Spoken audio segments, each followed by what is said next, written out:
आचार्य जी, कई बार जब जैसा हम दृश्य देख रहे हैं, हमारी कोई कामना नहीं होती, और पर उस दृश्य से कुछ एक्सपीरियंस पैदा होता है। और जैसे कल आपने उदाहरण दिया कि जो अनुभव होते हैं वो असत्य होते हैं। तो आज जैसे मैं गंगा किनारे बैठा था, तो उस समय जब मेरी आंखें खुली हुई थी गंगा के किनारे बैठ के, तो एक तरह का विचार चल रहा था। मैंने 2 मिनट के लिए आंखें बंद की तो कुछ और तरह का विचार। तो वहाँ मैं ये नहीं समझ पाया कि मैं इस जो एक्सपीरियंस हो रहा है इसको पहले तो झूठ कैसे समझूं, क्योंकि ये तो मेरे सामने हो रहा है जो भी हो रहा है।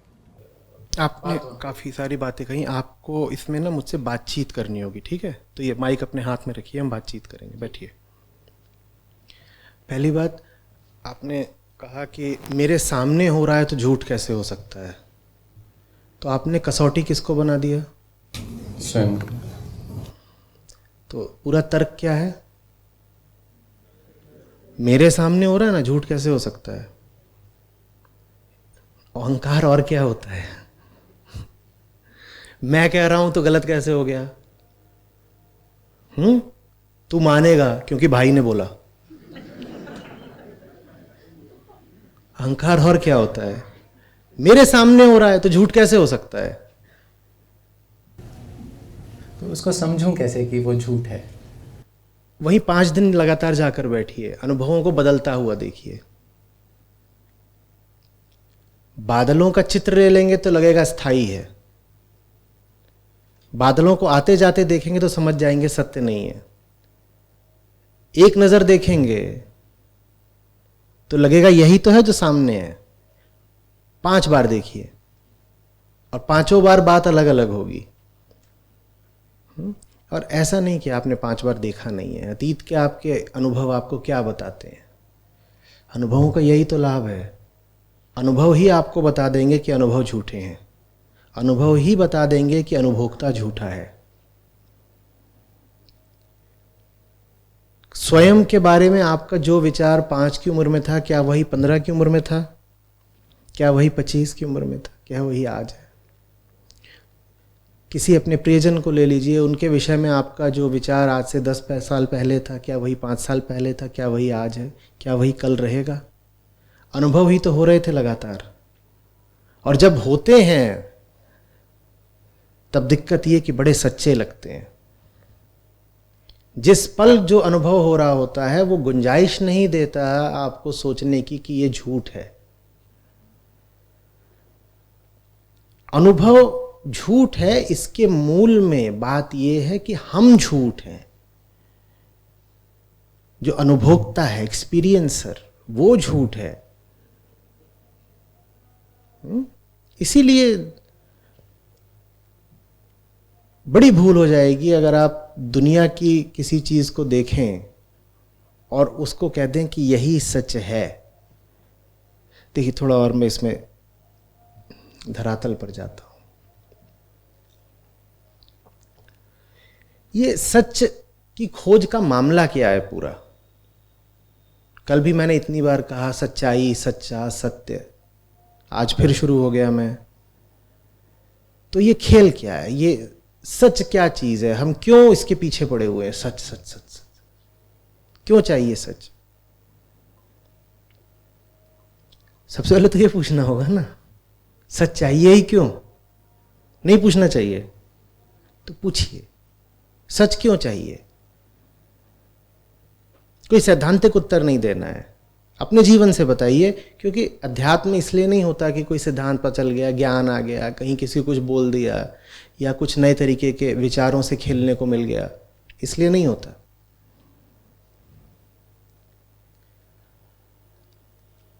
जिंदगी में चोट लगी है, दर्द सहा है। कभी भी ऐसा हुआ है कि जब कष्ट हुआ है, चोट लगी है, तब बिल्कुल साफ साफ पता था कि यही होने वाला है? चोट के साथ हमेशा एक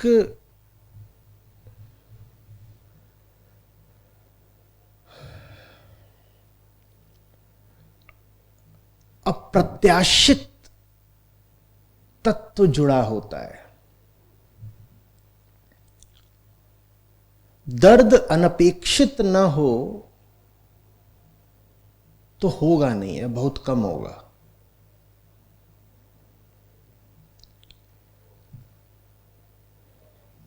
समझ रहे बात को? सत्य की इसीलिए परिभाषा ही यही है कि जो बदले ना, माने जो धोखा ना दे, जो जैसा है वैसा ही है, आज एक नहीं कल दूसरा नहीं, एक कोण से एक नहीं दूसरे कोण से दूसरा नहीं। अब समझिए उस मनुष्य को जिसने सबसे पहले कहा होगा कि जीने के लिए शरीर को रोटी और मन को सच चाहिए। रोटी से सिर्फ शरीर चलेगा, चेतना तभी जी पाएगी जब उसे सच मिलेगा, क्योंकि सच नहीं मिलेगा तो बड़ी चोट लगती है।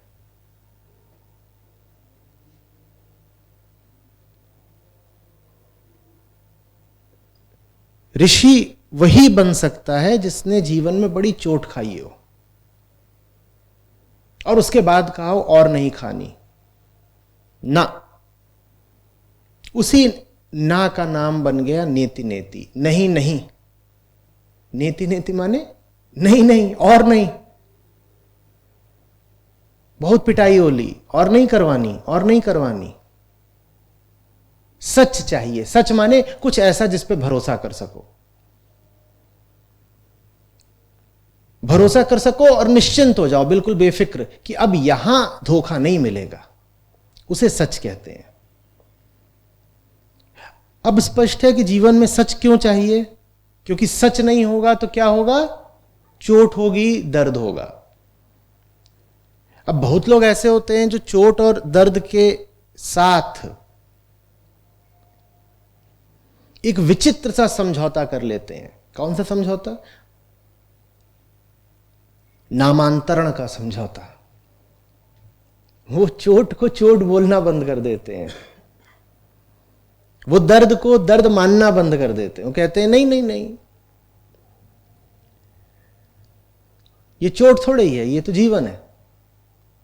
नहीं, ये दर्द थोड़ी ही है, ये तो कर्तव्य है, जिम्मेदारी है।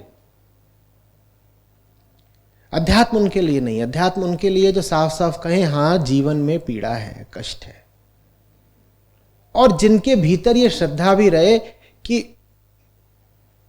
इससे आगे निकला जा सकता है, या अगर चोट खानी भी है तो ऊंची चोट खाऊंगा, नीची चोट क्यों खाऊं? नीची चोट क्यों नहीं खानी? क्योंकि जो निचला है उसने भी आपके जीवन में यही बोलकर प्रवेश किया था कि मैं ऊंचा हूं बहुत। धोखा दिया ना, सच की कमी।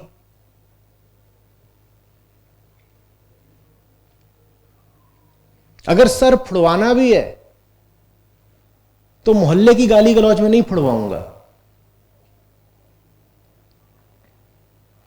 सर फुड़वाना भी है तो जा रहे हैं, किसी बड़े युद्ध में शामिल होंगे। अब यह अलग बात है कि जो छोटे पचड़ों में फंसा है उसे भी उस क्षण लग यही रहा होता है कि मैं तो किसी बहुत बड़ी महत्वपूर्ण चीज में सम्मिलित हूं, यही लग रहा होता है ना।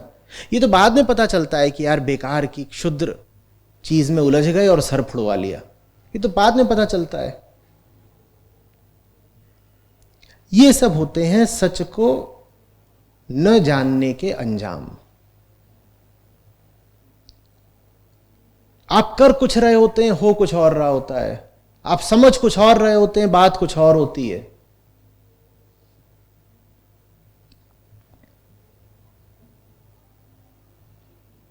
और खतरनाक बात क्या है? इतना ही नहीं होता कि आपको एक दिन ठोकर लग जाती है,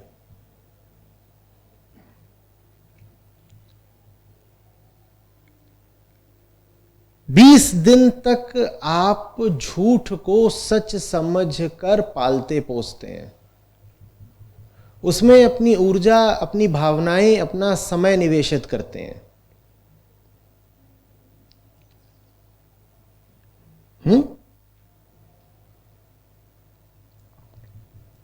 गालिब का है ना कि क्या बुरा था मरना अगर एक बार होता। अगर एक झटके में ही खत्म हो गए होते तो इतना मलाल नहीं होता। पर यहां तो 20 साल तक एक पौधे को पानी दिया, खाद दिया, और 20 साल बाद पता चला कि विश्व वृक्ष है। बीज ही गलत था। दर्द सिर्फ इस बात का थोड़ी होगा कि अब जब ये फल लगा है और खाया तो कसैला निकला, जहरीला निकला। दर्द सिर्फ इस बात का होगा कि अरे अरे बड़ा कड़वा लग गया आज। ये जो 20 साल तक किया वो क्या था?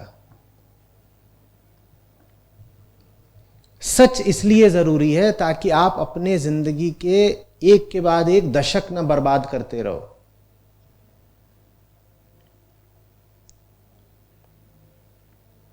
फल कड़वा निकला ये तो एक दिन की बात है, और जो 20 साल जिंदगी के व्यर्थ किए उनका हिसाब कौन देगा?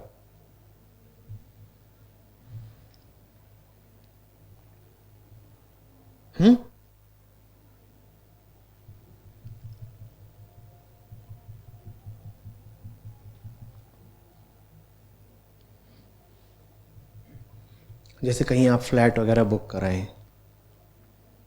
20 साल बोला तो याद आ गया, उनकी ईएमआई 20 साल चलती है, और 20 साल ईएमआई देने के बाद पता चले है ही नहीं। वत्स, वो मिथ्या था, है ही नहीं। चोट सिर्फ उस दिन लगेगी जिस दिन पता चलेगा कि है ही नहीं, या चोट 20 साल तक हर महीने खाई है। बोलो, सच इसलिए चाहिए होता है। जिन्हें बेवकूफ न बनना हो, जो ठगा न जाना चाहते हो, उनके लिए है सत्य की तलाश। जिन्हें ठगे जाने से कोई आपत्ति ही नहीं, उनके लिए अध्यात्म है नहीं। हो तो ठीक है, ठग रहे हैं हम, क्यों ठगे जा रहे हो? बोले कबीरा आप ठगाइए।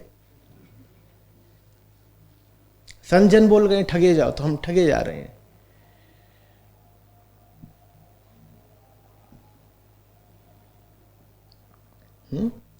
इसलिए जोर दे करके कल बोल रहा था कि अनुभव सच नहीं है, क्योंकि हमें सबसे ज्यादा हमारे अनुभव ही ठगते हैं।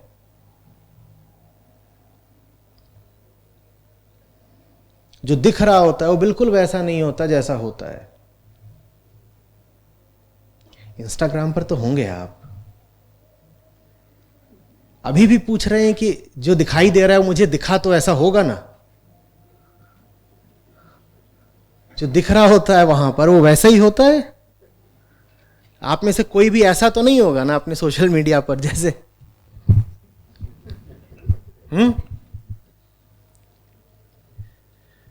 इंस्टाग्राम आज आया है, माया ने बहुत पुराना चला रखा है।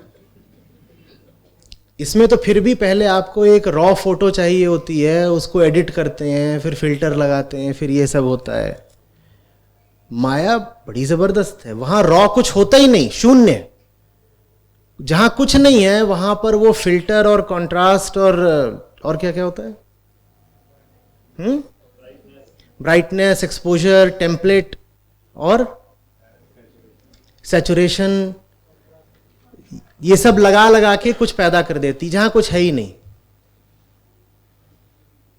जहां कुछ नहीं है वहां पर वो एक बड़ी मनमोहक छवि पैदा कर देती है।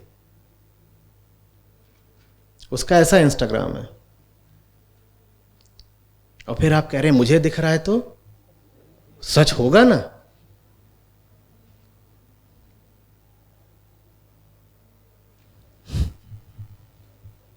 सबसे पहले अपने आप को जरा कम गंभीरता से लेना सीखें। हम बहुत ज्यादा सम्मान दे देते हैं अपने आप को। मैं तो उल्टी बात सिखाता हूं संस्था में इन लोगों को, सबको।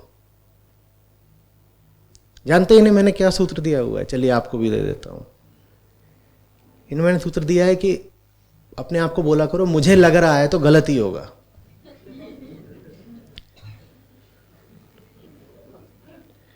तो हमारे यहाँ काम ऐसे चलता है कि तुम लोग अब बताओ क्या क्या करना चाहिए, तो सब बता देते हैं अब ये करना चाहिए, ऐसा ऐसा होना चाहिए। और फिर होता है अब तो फिर ठीक है, तो ये सब तो नहीं करना है, अब बताओ क्या करें। फिर जब एकदम मौन हो जाते हैं तब कोई नई बात निकल के आती है। ये रुख रखिए अपनी ओर। मैंने सोचा है तो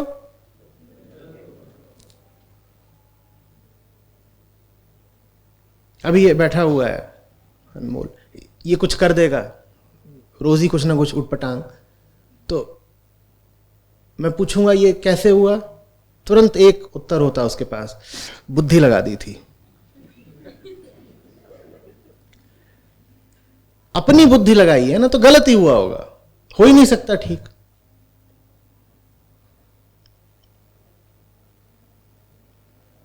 अपने प्रति उपेक्षा का भाव रखें। सबसे ज्यादा शक अपने ऊपर किया करें। आईने के सामने खड़े हो, ऐसे देखें, ऐसे जासूस देखता है ना, दाल में कुछ तो काला है। हम उल्टा करते हैं, आईने के सामने खड़ा होकर अपने आप को संवारना वारना शुरू कर देते हैं। अरे तुम एडिटेड इमेज को और एडिट कर रहे हो।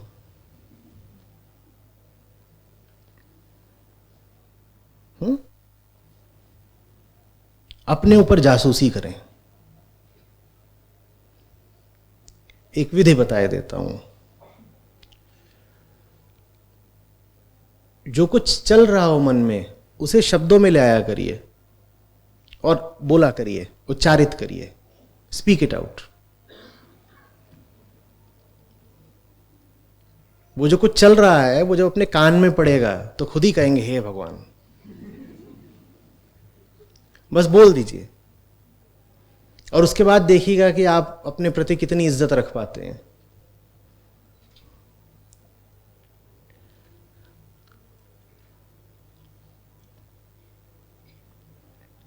अपना जो भला चाहता है व्यक्ति, वो सबसे पहले अपने पर विश्वास करना छोड़ता है। इस युग की त्रासदियों के केंद्र में कहीं ना कहीं आत्मविश्वास बैठा हुआ है। हर मूर्खता के पीछे एक आत्मविश्वासी होता है, कॉन्फिडेंट मैन। और आज के समय का चलन बन चुका है आत्मविश्वासी दिखना। चेहरे पर न विनम्रता होती है, न आत्मसंशय, न जिज्ञासा। क्या होता है? भरपूर छलछलाता हुआ कॉन्फिडेंस। ऐसे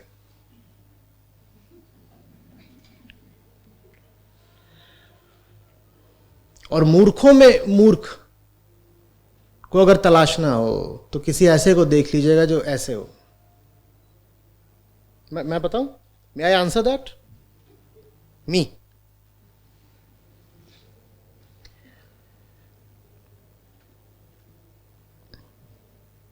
कुछ चीजें आपके लिए थोड़ी ज्यादा हो जाएंगी, अति एक्सट्रीम, पर संस्था में करते हैं हम लोग। किसी और से ज्यादा स्वयं की निगरानी, स्वयं पर संदेह, किसी और से ज्यादा स्वयं को दोष देना। प्रार्थना भी होती है तो उसमें कहते हैं हे राम मुझे मुझसे बचा। किसी और को क्या दोष देना है? मुझे किसी दुश्मन की जरूरत है?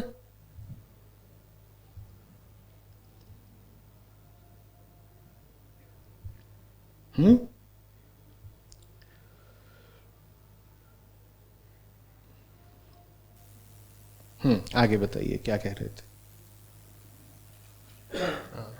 वैसे स्पष्ट हो गया। एक माफ़ी कुतर्क करना चाहूँगा। हाँ जरूर जरूर करिए। अगर कुछ ऐसे अनुभव हैं जैसे फिजिकल लेवल पे हो कि मुझे कोई गर्म चीज़ टच कर जाए या मेरा आग में हाथ चला जाए, तो वो अनुभव तो उस समय सत्य है ना। अनुभव कभी भी तथ्य परक होता ही नहीं। अनुभव में हमेशा एक कहानी होती है। अनुभव में हमेशा एक पूरी कहानी होती है। अनुभव में कार्य और कारण और फल तीनों होते हैं। सबसे पहले कारण, फिर कार्य, फिर फल, माने अतीत, वर्तमान, भविष्य तीनों बैठे होते हैं। छुआ, फफोला आ गया, ये एक घटना मात्र है। अनुभव कभी ये नहीं कहेगा कि फफोला आ गया। अनुभव पूरा एक किस्सा, एक कहानी गढ़ेगा। आप कभी भी किसी वस्तु को नहीं देखते, आपको फफोला नहीं दिखाई देगा, आपको गर्म चीज नहीं दिखाई देगी। आप जो कुछ भी देखते हैं वो एक एंटिटी नहीं होता, एक कॉन्सेप्ट होता है, एक सिद्धांत होता है। या ऐसे कह लीजिए कि हर एंटिटी, हर वस्तु अपने आप में एक सिद्धांत होती है।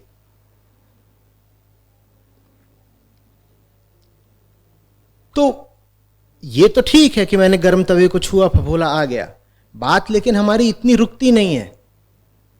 आप खाना बना रहे हो और तवे को छू दें, आप रोटी पलट रहे थे, फफोला आ गया, बस इतना सा होता है कभी? अनुभव क्या बोलता है?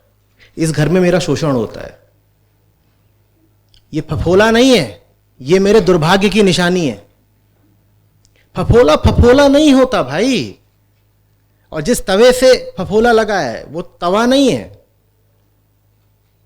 वो पति का या पत्नी का या सास का काला मुंह है। बात आप समझ रहे हैं? आप कभी किसी व्यक्ति को देखते हैं तो बिना कहानी के देख लेते हैं क्या? नाम में ही कहानी छुपी हुई है। आपने कह दिया मेरे पिता हैं सामने, ये पूरी कहानी है या नहीं है?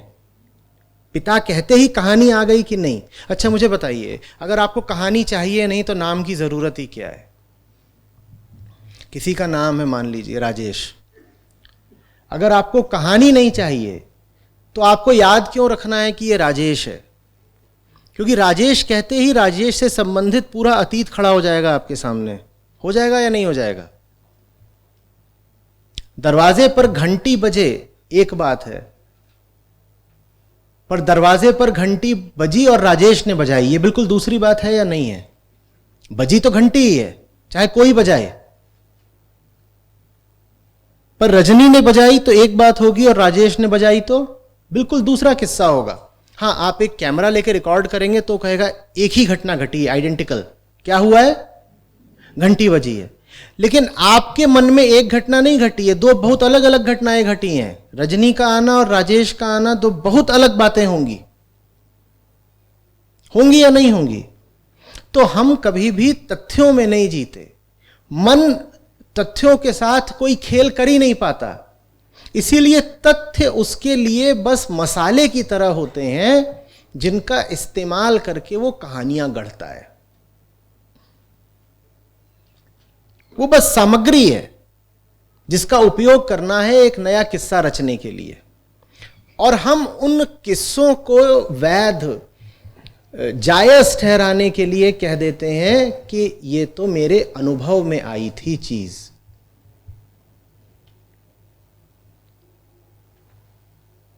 हम ऑब्जेक्टिविटी में नहीं, सब्जेक्टिविटी में जीते हैं। और ये कोई दोष की या इल्जाम की बात नहीं है, ये बात प्राकृतिक है। आप बस इस बात को स्वीकार कर सकते हैं। और जब आप ये स्वीकार कर लेंगे कि मुझे जो भी दिख रहा है वो वैसा है नहीं, मुझे अभी लग रहा है। पहली बात तो मुझे लग रहा है, दूसरे मुझे भी बस अभी लग रहा है। वैसे ही झूठ आप पर अपनी पकड़ कमजोर कर देगा। झूठ आप पर चढ़ा रहता है आपके ही आत्मविश्वास के सहारे। आप जितने आत्मविश्वासी होंगे, झूठ के लिए उतना आसान हो जाएगा आपको पकड़ कर रखना। आप बोलेंगे मैं तो जानता हूं, मुझे पता है। मुझे क्यों पता है? क्योंकि मुझे पता है।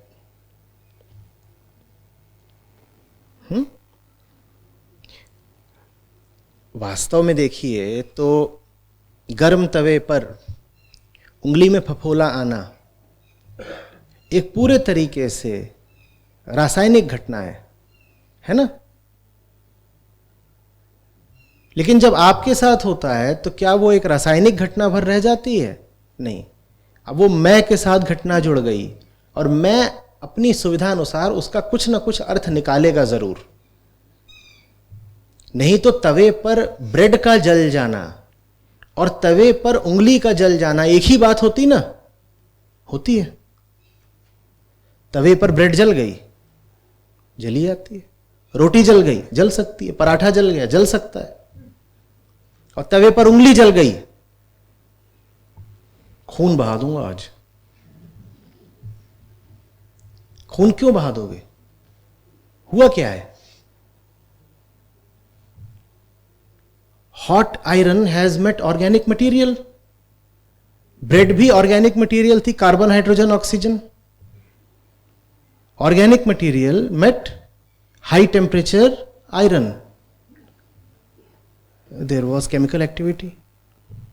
और ये आपकी जो उंगली है ये भी क्या? ऑर्गेनिक मटेरियल, ये भी कार्बन, हाइड्रोजन, ऑक्सीजन बैठा हुआ है। ब्रेड जले, उंगली जले, बात तो एक होनी चाहिए, पर बात एक होती नहीं। तो हम तथ्यों में नहीं जीते हैं ना, हम मैं में जीते हैं। और ये मैं बड़ा बदमाश होता है। ये किस्से बनाता है अपने आप को कायम रखने के लिए, अपना मकड़ जाल और घना करने के लिए। इसके किस्सों से सावधान।